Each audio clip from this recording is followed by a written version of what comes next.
اللهم صل وسلم على الطيبين الطاهرين. شوف والمشاكل زي سندت لك عمالة ما تعمي قلبك.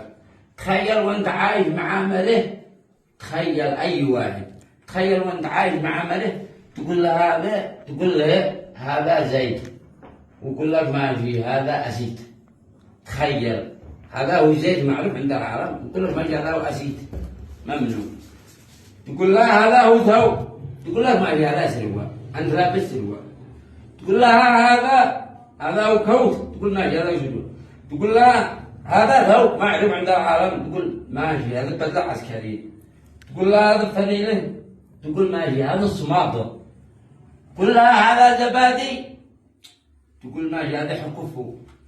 تقول لها هذا مقلة، وتقول ماشي هذا الكبوت حق السيارة.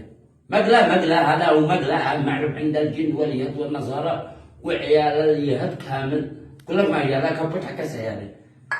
تقول لها هذا صح عمه يشربوا منه، تقول ماشي هذا مغرب حق عمه. هذا صدي خلطوه بس خلط السمنت. هكذا العيش. تخيل وانت عايش هكذا، يعني اتجاه المعارض. كيف يقع العمد؟ كيف يقع العيش مع بعض النسوان هكذا؟ هؤلاء يعني ما تقول هؤلاء ما لنا القبر. 25 سلامتكم. يلا